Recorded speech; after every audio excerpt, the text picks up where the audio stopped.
allez bien. Je suis super contente de vous retrouver aujourd'hui pour cette nouvelle vidéo qui sera un update lecture. Je vais commencer tout de suite. Par contre, avant, alors là je sens que vous allez rire un petit peu. Moi-même, je me suis dit, t'es pas crédible. La dernière fois dans ma vidéo, je vous avais dit que j'avais horreur de lire des livres en format numérique. Et je vous présente un livre en format numérique. Donc le voici. C'est Contre Dieu de Patrick Sénécal. Je vous explique le pourquoi du comment. J'ai horreur de lire dans ce format, vous le savez, je vous l'ai dit. Mais là, pour le coup, c'est un livre qui contient une centaine de pages, pardon. Et j'avais envie de le lire depuis très longtemps et je ne le trouve pas. Ou alors, non, je le trouve pas. Et donc, je me suis dit, pour 100 pages, allez, fais un petit effort. C'est pas parce que tu lis sur liseuse 100 petites pages que ça va te tuer. Donc, j'ai fait l'effort et je l'ai lu et je ne regrette pas finalement, bien que c'était pas confortable et c'était pas trop mon trip. Mais j'ai enfin lu ce bouquin. Donc là, je vous disais, on est sur 100 pages, mais c'était une lecture super émouvante. C'était... Ah ouais, c'était un truc de fou à la Patrick Sénécal, voilà. On va suivre un monsieur qui va apprendre, la mort de sa femme et de ses 2 enfants. Voilà, ils sont morts dans un accident de voiture et lui il n'était pas présent, donc il apprend comme ça. Et à partir de là, il y a vraiment toute sa vie qui va basculer, forcément, c'est normal. Il va se mettre à faire n'importe quoi par colère, par tristesse. Il va faire vraiment n'importe quoi. Donc on va le suivre là-dedans tout au long. Et on a des très très bonnes scènes, un petit peu choquantes aussi. Et ce monsieur va vouloir semer le chaos un peu parce qu'il va se dire, mais mince, j'ai tout bien fait dans ma vie. J'avais un boulot, j'étais sérieux, tout ça. Et en fait, ça a mené à quoi? J'ai perdu toute ma famille. Donc pourquoi me priver, continuer à faire des choses bien finalement? Et il va faire n'importe quoi, il va faire des choses impensables au final. Et c'était super touchant cette histoire, ça m'a mis une boule au ventre. Et à la fin, c'est pareil, à la fin, on a une scène, je m'y attendais vraiment pas du tout, c'était une très bonne surprise. Après, on va parler de la forme aussi d'écriture, qui est super importante au final, parce que c'était la première fois que je lisais un récit écrit de cette façon. Donc là, Patrick Sénécal, il a écrit ce livre sous forme d'une seule phrase. On est sur une longue phrase qui dure 100 pages quand même. C'est-à-dire, on n'a pas de points. On n'a pas de points, on a des virgules, etc. Au début, c'était un petit peu déroutant. Je me suis dit, ouais, c'est quand même bizarre et tout, mais bon, ça m'a pas gêné plus que ça. Et au final, c'est ce qui a fait que la lecture était super rythmée parce que impossible de s'arrêter de lire. Tout d'abord, on n'a pas de points, donc on a envie de continuer. Voilà, c'est une phrase. Finalement, c'est une seule phrase. Et quelle phrase! Donc voilà, j'ai vraiment vraiment adoré, c'était original, on n'est pas là dans de l'épouvante, on est dans une descente aux enfers et c'est un livre qui m'a retourné, tout simplement. Donc je vous le conseille fortement, c'était du Patrick Sénécal tout simplement. Ensuite, je vais vous parler d'un autre bouquin que je n'ai plus, parce que je l'ai revendu, parce que c'était un abandon. Donc ici, je vous parle de Carne, de Julia Richard. Alors c'était un abandon parce que j'ai pas adhéré à la plume de l'auteur. J'ai pas adhéré à l'histoire non plus. J'ai trouvé ça long, j'ai trouvé ça un petit peu ennuyeux. Voilà, c'était pas mon truc. Il y a plusieurs personnes qui ont bien aimé ce livre, mais moi vraiment, c'était pas fait pour moi. La couverture est magnifique, le livre est très très beau. Je l'ai acheté tout simplement pour ça. Et puis aussi, le résumé me donnait vraiment beaucoup envie. On parle de zombies, etc. Mais au final, c'était une très très grosse déception, sincèrement, donc je ne l'ai plus. Donc là, on va suivre un monsieur, et vous vous doutez, il se transforme en zombie. On arrive sur un premier chapitre, tout d'abord, qui est noté chapitre -3. Donc on a des chapitres dans le désordre, des moins, des plus, voilà. C'est quelque chose que j'ai déjà lu par le passé, qui ne m'avait pas dérangé, ça ne m'avait pas empêché de comprendre l'histoire, mais pour le coup, j'étais vraiment... Non, j'ai pas réussi à entrer dans cette lecture. Donc là, dans le premier chapitre, -3, si mon souvenir est bon, on arrive sur ce monsieur qui est assis dans un parc la nuit sur un banc et tout à coup, il se rend compte qu'il était en train de bouffer son chien. Donc il a du sang partout, des poils, son chien sur ses genoux, il a encore le goût dans la bouche. Donc bon, il s'en débarrasse, je sais plus, il le met sous des feuilles ou dans un arbuste, je sais plus exactement, il essaie de l'enterrer, et puis bon, il rentre chez lui. Et donc on va suivre tout simplement la transformation de ce monsieur, je ne sais plus son prénom, ça fait un moment déjà que je l'avais lu à moitié. Mais tout est mélangé en fait, les chapitres sont mélangés, mais ça m'a vraiment empêché de comprendre parce que même le personnage, il mélange tout. Il mélange ses souvenirs, la réalité, il est paumé mais complètement. Et nous aussi, pour moi, ça n'avait ni queue ni tête. Après, voilà, faut pas prendre ce que je dis. J'ai pas tout lu, donc je suppose qu'à la fin, ça s'est bien mis en place et qu'à la fin, on comprend tout. Mais j'ai pas été assez patiente pour continuer cette lecture, donc ça, c'est très rare que j'abandonne un livre, mais vraiment pour le coup, voilà, moi, j'ai pas accroché tout simplement. Peut-être que vous l'avez lu. Ça m'intéresserait vraiment de savoir s'il vous a plu, parce que je sais que ce livre plaît aussi. Mais voilà, j'étais déçue de ne pas avoir réussi à aimer tout simplement. Ensuite, Abandon, donc là je vous parle d'un gros coup de cœur maintenant, du Joe Hill. Ça ne vous surprend pas parce que je vous en avais déjà parlé, vous savez que j'aime beaucoup cet auteur. Là on est clairement vraiment sur de l'épouvante, c'est un truc qui m'a fait flipper, donc le costume du mort, le meilleur Joe Hill que j'ai lu, pourtant j'avais adoré tous ces autres bouquins, mis à part Nosferatu, que bon, c'était mitigé. Là j'ai adoré, j'ai flippé, il y avait des scènes comme je les aime. Donc là ensuite Jude, c'est une ancienne star du rock, je ne sais plus, il a quasiment 50 ans, un truc comme ça. Et lui, il aime bien collectionner un petit peu des choses très glauques qui ont rapport avec le paranormal, etc. Et un jour, il va retomber sur un site de vente, sur une annonce, et c'est une dame qui dit, elle vend tout simplement, elle vend le costume de son beau-père qui est décédé. Elle dit que ce costume est tenté. Donc il n'a pas fallu en dire plus à Jude pour qu'il le commande, donc il l'a acheté. Quelques jours après, il le reçoit et le soir même, il voit l'apparition du beau-père, voilà, dans son costume. L'homme est bien sûr, c'est un fantôme, tout simplement. Et cette apparition, elle est dans son couloir, sur un fauteuil. Mais cette scène, elle m'a fait super flipper, c'était trop bien écrit. On voyait vraiment le bonhomme, comment il était décrit, avec ses yeux assez spéciaux et tout. Vous verrez si vous les lisez. J'ai vraiment beaucoup aimé. Et donc, voilà.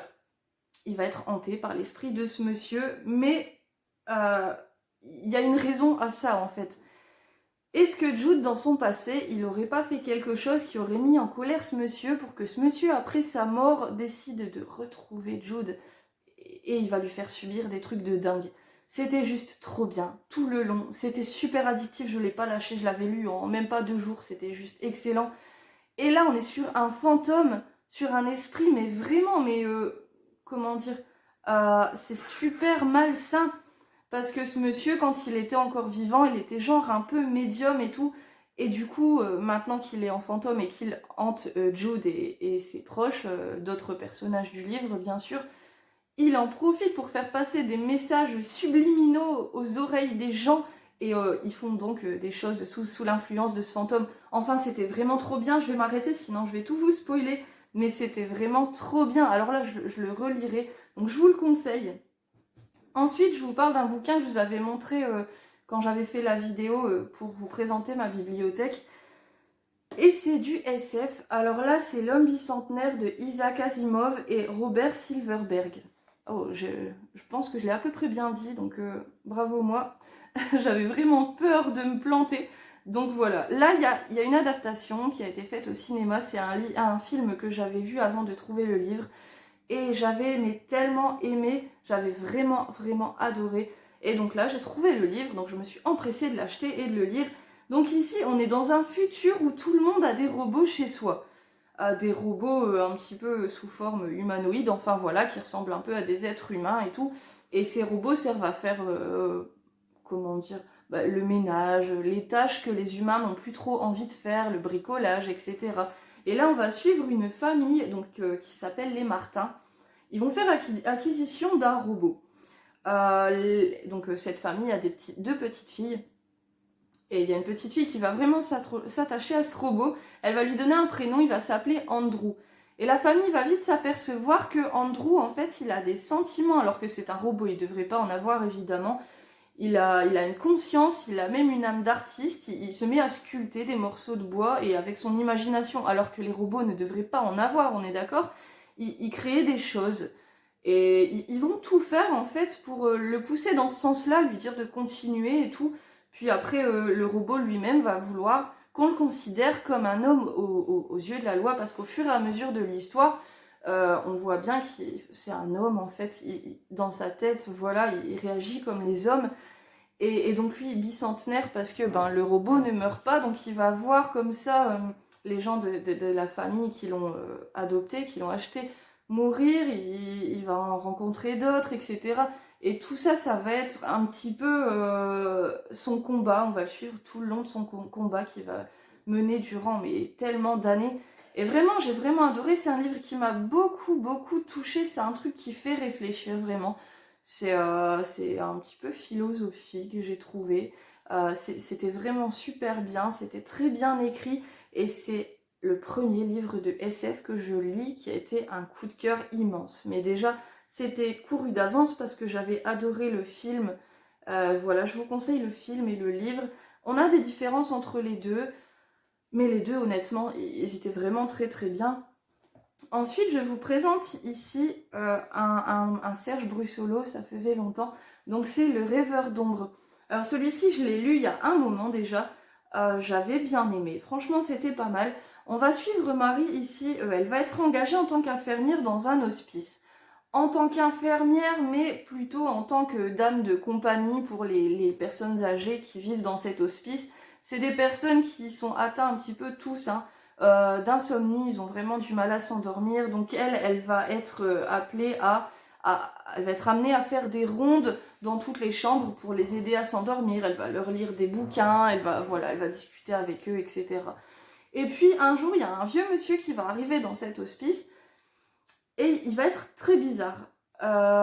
Il va parler tout bas, mais vraiment tout bas, à la limite de l'inaudible. Donc Marie va se rendre compte que ce monsieur, au soir, il fait la ronde à sa place maintenant, et à peine qu'il commence à parler aux personnes âgées, elles vont s'endormir tout de suite, mais à la limite d'être dans le coma. Après, les infirmières vont prendre leur pouls, ils vont trouver ça super bizarre.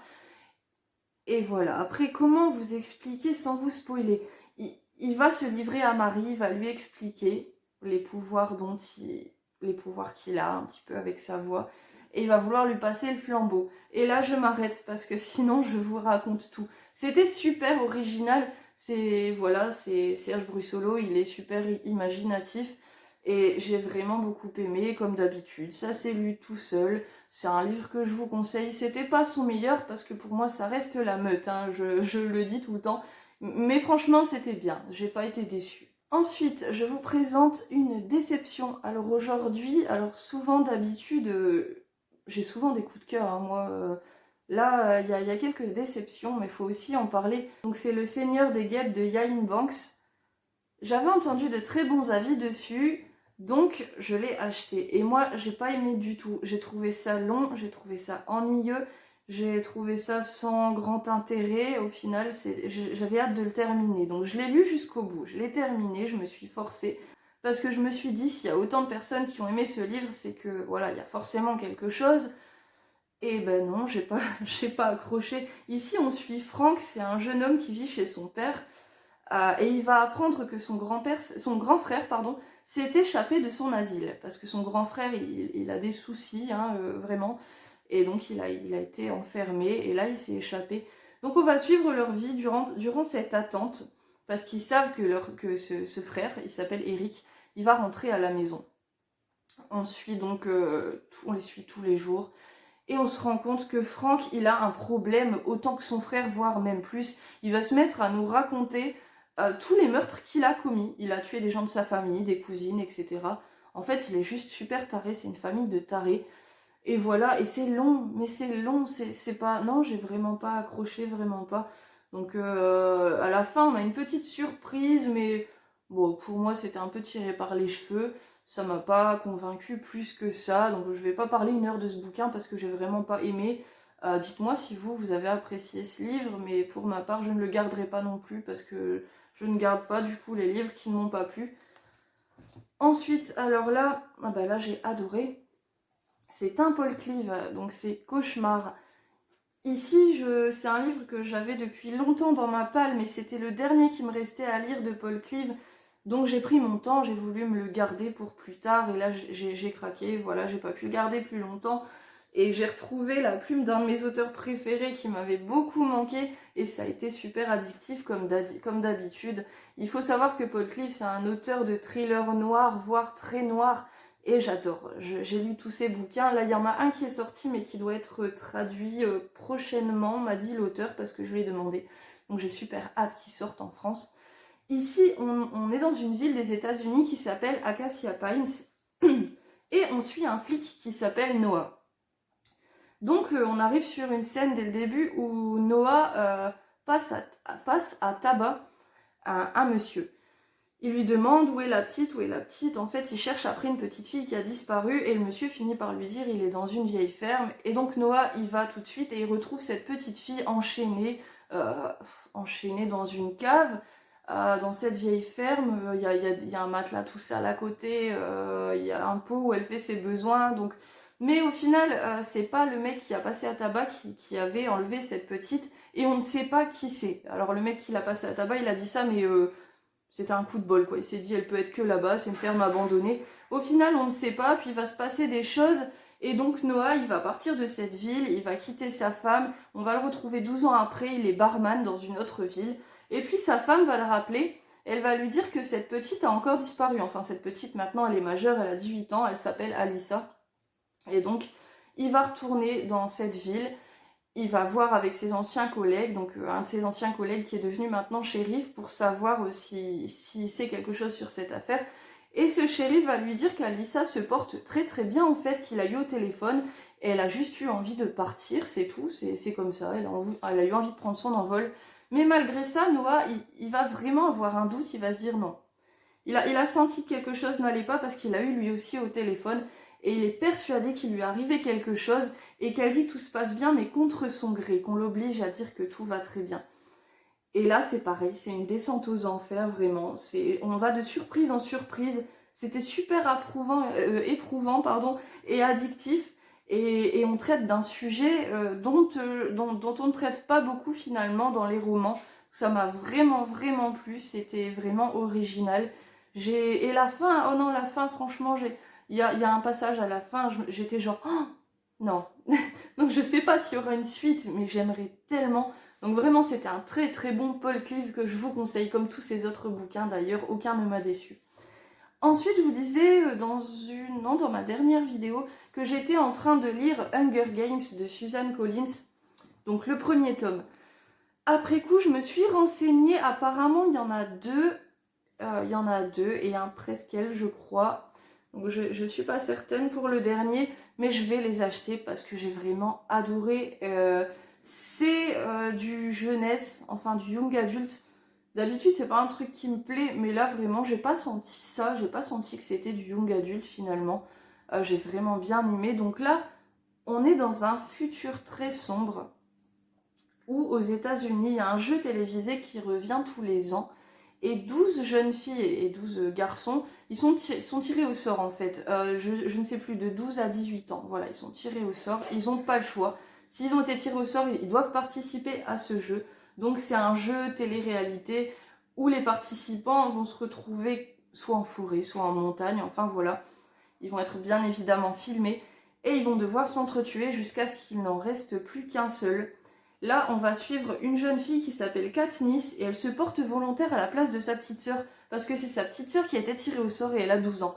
Et dans les règles du jeu, on a le droit de se porter volontaire à la place de quelqu'un d'autre. Donc Katniss, elle le fait pour sa petite sœur. Elle y va à sa place. Et donc voilà, elle va devoir se battre et survivre. Elle de base, c'est une chasseuse. Donc elle se débrouille très bien avec un arc, etc. Pour tout ce qui est un petit peu pour la chasse.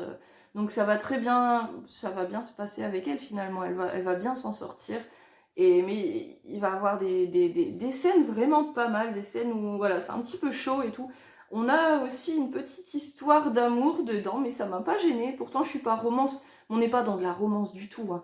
Mais voilà, il y a une petite histoire dedans. J'ai vraiment été emballée directement en fait, c'était une belle plume, les personnages étaient très attachants. J'avais hâte de connaître la fin. Mais en fait, comme il y a des suites, hein, forcément, je reste dans le flou. À la fin, en plus, on a une petite partie du prochain tome.